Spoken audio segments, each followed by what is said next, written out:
In the small, desolate town of Blackwood, silence was more than a mere absence of sound, it was a presence, an entity that hung heavily in the thick, foggy air.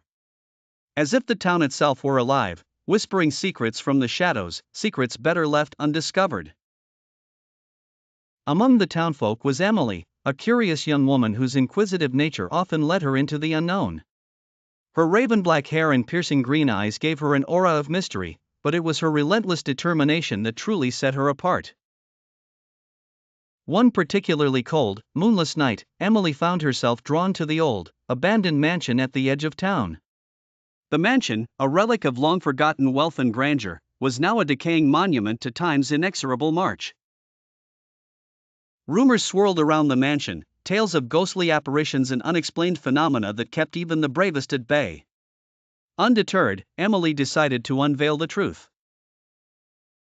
As she stepped inside, her flashlight beam pierced the thick darkness, revealing cobweb-covered banisters and dusty, moth-eaten drapes. The air inside was cold, unnaturally so, and it carried the scent of mildew and neglect. Every step she took echoed ominously, blending with the faint whispers that seemed to float through the halls. The whispers grew louder with each step, unintelligible but unmistakably real. They felt like icy fingers brushing against her skin, sending shivers down her spine. She reached the grand staircase, its steps groaning under her weight. At the top of the stairs, a large portrait caught her eye. The eyes of the figure in the painting seemed to follow her, filled with a sorrow so profound it felt almost tangible. She moved closer, drawn inexplicably to the sorrowful gaze. Suddenly, a gust of wind extinguished her flashlight, plunging her into darkness. Panic surged through her, but before she could react, she heard it, a voice, clear and chilling. It whispered her name, each syllable dripping with malice.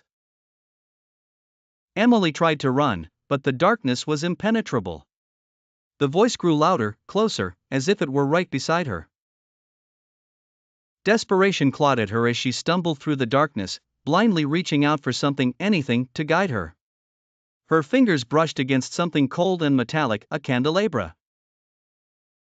She grabbed it, sparking the flint, and a tiny flame flickered to life. The dim light revealed the room she had stumbled into, a grand ballroom, now a hollow shell of its former glory. As the light danced across the room, it fell upon a figure, a tall, shadowy apparition standing at the far end. Its eyes glowed with an unnatural light, fixed on Emily. She could feel its gaze piercing through her, reading her very soul. The apparition began to move towards her, its form shifting and morphing with each step. Terrified, Emily backed away, but her fear only seemed to empower the entity. Just as she felt her strength waning, she remembered the tale she had once heard, a tale of a restless spirit trapped by a curse, seeking release. Gathering her courage, she spoke to the apparition, her voice trembling but resolute. She offered to help lift the curse, to set the spirit free. The apparition paused, its eyes reflecting a flicker of hope. Slowly, its form began to dissipate, the whispers around her fading into silence. The mansion, once a place of despair, seemed to breathe a sigh of relief. Emily left Blackwood soon after, but the experience haunted her. The whispers in the shadows had revealed secrets she could never unlearn, and while she had freed one spirit,